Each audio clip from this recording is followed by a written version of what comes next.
Stocks and mortgage bonds both started out lower this week, but the stock market closed slightly higher yesterday evening.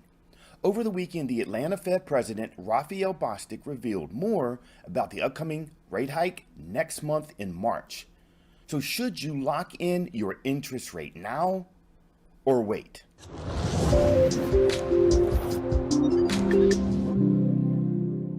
Inflation is still increasing to new levels. Housing inventory is still low. It's way too cold outside, and this week is jobs week with the ADP and BLS job reports due on Wednesday and Friday, respectively. But today is my favorite holiday of the week. It's Taco Tuesday. So let's kick our day off with your choice of crunchy or hard shells stuffed with delicious taco goodness. On Saturday, Atlanta Fed President Raphael Bostic said that the Fed would hike the rate by 0.5% if inflation remains elevated, which basically means they're going to raise rates 0.5% because there's no way inflation is coming down on its own. The federal funds rate is what banks pay to borrow money from each other overnight. So when the Fed increases that rate, it signals higher inflation and economic expansion. While the relationship isn't direct, mortgage rates almost always move in line with the federal funds rate.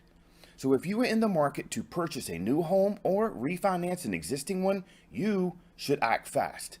As mortgage rates increase as a result of the Fed's tapering of mortgage-backed securities purchases and increasing the federal funds rate as expected, your payments will definitely be higher. But of course, nobody knows with 100% certainty where interest rates will go.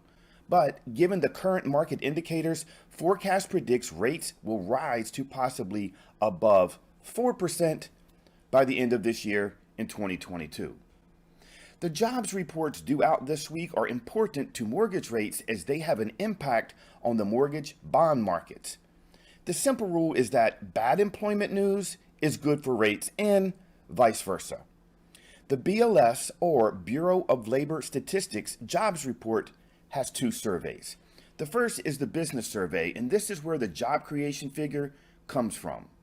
The household survey is where the unemployment rate comes from. The way the business survey is created is to look at how many people were on payroll during the sample week of the month.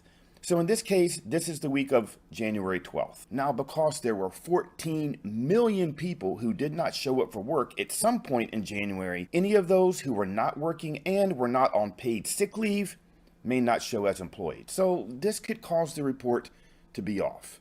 The household survey uses a different method where they call households to see if they are employed. So you can expect to see a big disparity between these two reports.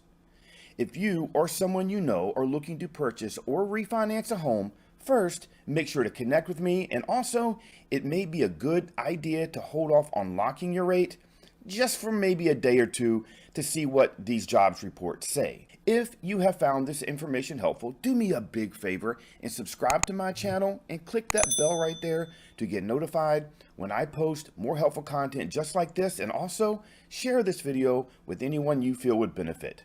And don't forget, it's Taco Tuesday, so enjoy some tacos.